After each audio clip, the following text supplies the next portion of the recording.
Digital arrest scam is a new scam. This is very much in news these days, especially after the Mann Ki Baat of Prime Minister of India. PM साहब ने अपने मन की बात में सारे देशवासियों को एक वार्निंग दी है कि इस डिजिटल अरेस्ट स्कैम से थोड़ा बच के रहिएगा। इसके लिए क्या किया जाए, क्या क्या फैक्टर्स ध्यान में रखे जाए, ये 3 पॉइंटर एजेंडा या 3 पॉइंटर एजेंडा ये भी मोदी जी ने अपनी मन की बात में बताया है। But the first thing first, what is this digital arrest scam? थोड़ी इसके बारे में जानकारी लेते हैं, और इसकी जानकारी लेने से पहले जल्दी से एक बार हमारे इस चैनल को सब्सक्राइब कर दीजिएगा, and if you like the video इसे लाइक और शेयर करना मत भूलिएगा। So Prime Minister of India recently cautioned the whole country regarding this digital arrest scam by the fraudster.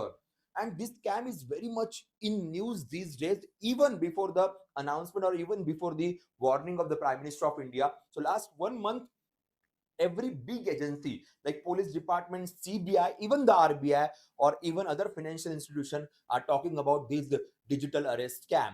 So what exactly is this? Now recently Indian Express gave some data which was fetched from the I4C, which is one of the Department of Home Ministry. Under this data we found that 120 crore we lost in first 3 months of 2024 just to this particular scam called as a digital arrest scam. So 120 crore in just 3 months is a huge amount of money, and people basically lost the money. In this scam, what exactly is happening, I will tell you about that, but there are other scams also which you need to keep focus on. So one of the scam which we are going to discuss today is about digital arrest scam. Then there is called trading scams. आजकल trading बहुत ज्यादा होती है, हम investments के angle में या फिर इवन एक्सपोर्ट इंपोर्ट के नजरिए से भी काफी ट्रेडिंग एक्टिविटीज होती है। वो स्कैम्स तो काफी सालों से चल रहे हैं। इसके अलावा investment scams, like I have mentioned, people are investing money into the SIPs, mutual funds. So fake SIPs, fake mutual funds are also there. Fake insurance policies are also being created, and which is creating the huge problem for the people.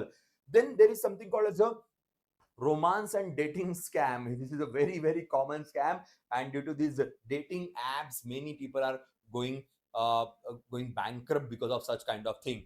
Now when it comes to the numbers, the overall number due to these frauds given by the I4C is basically the department created by the Home Ministry, named as Indian Cybercrime Coordination Center. So CEO Rajesh Kumar Sahab mentioned that 1776 crore being looted by these fraudster from Indian people in last few months. Is a huge amount of money. इतने amount में एक government की scheme भी implement हो जाती है, इतना पैसा लूटा गया है।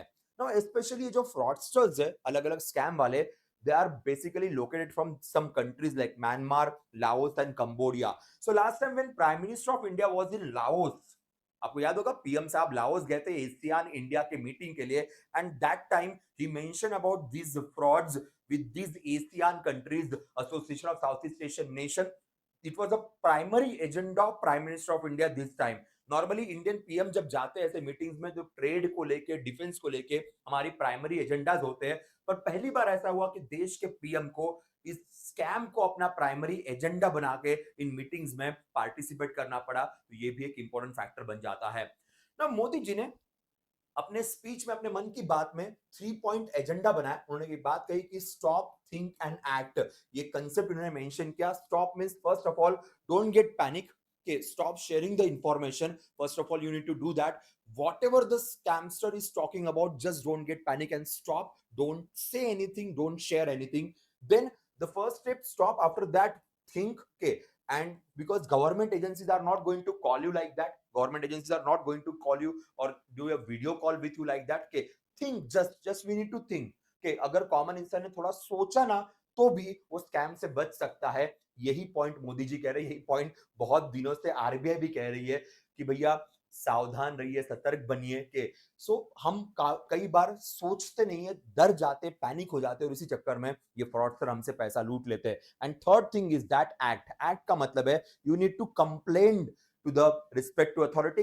एक हेल्पलाइन नंबर भी गवर्नमेंट ऑफ इंडिया ने दिया है 1930। ये साइबर हेल्पलाइन नंबर आप भी अपने पास नोट कीजिए, अपने पेरेंट्स को, ग्रैंड पेरेंट्स को, जो भी पहचान वाले उनको जरूर बताइए, ये बहुत इंपॉर्टेंट होगा। कई बार ना हम ऐसे सेशंस में केवल एग्जाम में क्या आएगा ये सोचते हैं, और ये एग्जाम से बड़ी बात है, क्योंकि पैसा बचाना है, स्कैम से बचना है, ये एग्जाम से भी ऊपर रहेगा, तो यहाँ पे उस नजरिए से ध्यान रखेगा। सो 1930 is a helpline number for the cyber crime which was given by the Prime Minister of India in his Mann Ki Baat. Now we'll discuss exactly what this scam is, named as a digital arrest. So it is one of the cyber fraud. What exactly happening in this scam? Someone will call you, okay, and they will say कि वो किसी government department से बात कर रहे हैं, government office से बात कर रहे हैं। आप कहोगे कि भाई भरोसा नहीं है, जो भी नहीं है आप कहोगे, क्योंकि नॉर्मल कॉल आएगा तो हमें किससे भरोसा होगा, क्योंकि कोई भी झूठ कॉल कर सकता है। फिर ये आपको वीडियो कॉल करेंगे। वीडियो कॉल में एक पर्सन होगा जो गवर्नमेंट ऑफिशियल्स के कपड़ों में होगा, अगर पुलिस ऑफिसर है या सीबीओ ऑफिसर है, कस्टम ऑफिसर है, प्रॉपर गवर्नमेंट ऑफिशियल्स, सारे stars, everything will be up to date. Even background में आपको पुलिस स्टेशन दिखाई देगा। पुलिस स्टेशन ऐसा एक नॉर्मली स्टूडियो सेटअप कर देते हैं। स्टूडियो सेटअप मींस पीछे एक प्रॉपर ग्रीन स्क्रीन होती है जिसमें एनिमेशंस के थ्रू एक प्रॉपर सेटअप दिखाएंगे, और वो बहुत बहुत ज्यादा रियलिस्टिक लगता है। आप उसे लाइक ऐसा भी नहीं कह सकते हो कि किसी ने फेक बनाया। इंडिया की बहुत सारे मूवीज से अच्छा एनिमेशन वो पीछे करते हैं। आप समझ गए होंगे मैं क्या कहना चाहता हूँ। दूसरी बात, बैकग्राउंड में ना आवाज आते रहेगा, गाड़ी का सायरन का आवाज होगा, कोई पेपर वर्क चल रहा है, कोई चिल्ला रहा है, जैसे पुलिस स्टेशन में थोड़ी बहुत नॉइस होती है, वो नॉइस भी ये लोग क्रिएट करते हैं बैकग्राउंड में, ताकि ट्रस्ट बन सके। उसके बाद ये लोग क्या करेंगे कि आपसे डायरेक्टली बात करने से पहले उनके खुद के आइडेंटिफिकेशन प्रूफ दिखाएंगे, जो भी हमें रियलिस्टिक लगेंगे, क्योंकि हम नहीं फिगर आउट कर सकते कि एग्जैक्टली क्या है। उनका आईडी प्रूफ, उनका आईडी कार्ड, सब कुछ वो सही तरीके से आपको दिखाएंगे, और हम ट्रस्ट करते हैं कि भाई ठीक है, गवर्नमेंट ऑफिशियल हमसे बात कर रहा होगा। फिर वो कहते हैं कि आपके नाम पे एक पार्सल आया, पार्सल भी दिखाएंगे। ये पार्सल किसी कंट्री से आया, कहीं से भी आया होगा, और इसके अंदर ड्रग्स मिले हैं, या इसके अंदर कोई ऐसे सब्सटेंस मिले हैं जो शायद देश के कानून के अगेंस्ट जा रहे हैं। कभी कभी तो टेररिज्म की भी बात की जाती है, गन्स, बॉम्ब, ड्रग्स, कुछ भी बातें की जाती है। अब आपके नाम पे वो पार्सल दिखाते भी है, आप डर जाओगे कि भैया क्या हुआ, और आपको आप तो अभी तक तो आपको भरोसा बैठ गया कि गवर्नमेंट ऑफिशियल आपको कॉल कर रहा है। फिर वो कहेंगे कि डोंट वरी, पैनिक होने की जरूरत नहीं है, हम आपके सपोर्ट के लिए यहाँ पे, ये भी आपसे बात की जाएगी, और कहेंगे कि आप ये इंफॉर्मेशन किसी से शेयर मत कीजिएगा। हमें लगा कि आप जेन्युइन हैं, हमने आपकी हिस्ट्री चेक की, थोड़ी बहुत बातें आपके बारे में वो जानते रहेंगे, क्योंकि सोशल मीडिया पे आजकल हम सब लोग सारी चीजें उगल देते हैं, तो वहां से कुछ इंफॉर्मेशन ली जाएगी, आपको बताया जाएगा, आपको लगेगा कि हाँ भाई इसने सही बात कही है, और आप कहोगे कि हाँ मैं जेन्युइन हूँ। तो कहेंगे कोई बात नहीं, टेंशन मत लीजिए, किसी को बस बताना मत, नहीं तो मीडिया को पता चलेगा, तो मीडिया हल्ला मचा देगी, तो आपको अरेस्ट ही करना पड़ेगा। हम भी सोचते कि हाँ, आजकल मीडिया बहुत ज़्यादा ही हल्ला मचाती है, तो हम भी इमोशनल हो जाते हैं, भावनाओं में बह जाते हैं। फिर वो कहेंगे कोई बात नहीं, इसकी एक प्रोसेसिंग फी है, जो गवर्नमेंट के रूल्स के हिसाब से कोई फेक गवर्नमेंट रूल का डॉक्यूमेंट दिखाएँगे, उसमें प्रोसेसिंग फी या कुछ चार्जेस लिखे जाएँगे। कहेंगे कि आप ये इस नंबर पे भेज दीजिए, वो भी एक गवर्नमेंट अकाउंट नंबर या यूपीआई नंबर प्रॉपर्ली शेयर किया जाएगा। जबकि वो थर्ड पार्टी होता है, जब आप उसे वापस क्रॉस चेक करने जाओगे, तो आपको पता भी नहीं चलेगा कि कहाँ का था, क्या था, और आपसे पैसे ट्रांसफर करवाए जाएँगे। कुछ लोग जो बहुत ज़्यादा ही इन मामलों में इनोसेंट होते हैं, इनोसेंट एक बड़ा प्यारा वर्ड है, बाकी तो आप समझदार हैं, वो लोग तो अपनी खुद की बैंक इन्फॉर्मेशन भी दे देते हैं, तो उस चक्कर में और बड़ी प्रॉब्लम हो सकती है। सो एक बार मनी ट्रांसफर हो गया, फिर वो कहेंगे कि हाँ, सब कुछ सॉर्टेड है, सब कुछ बंद। हम सोचते हैं कि भाई हम बच गए बहुत बड़े फ्रॉड से, कि आप फ्रॉड के शिकार हुए हो, क्योंकि ऐसी कोई भी चीज होगी जहां पे आपके नाम पे कोई ड्रग्स आए या कोई भी आए, पुलिस वाले आपको कॉल वॉल नहीं करते, डायरेक्टली आपके घर पे आते हैं, डायरेक्टली घर पे आ जाएंगे, या आपको पुलिस स्टेशन बुलाएंगे।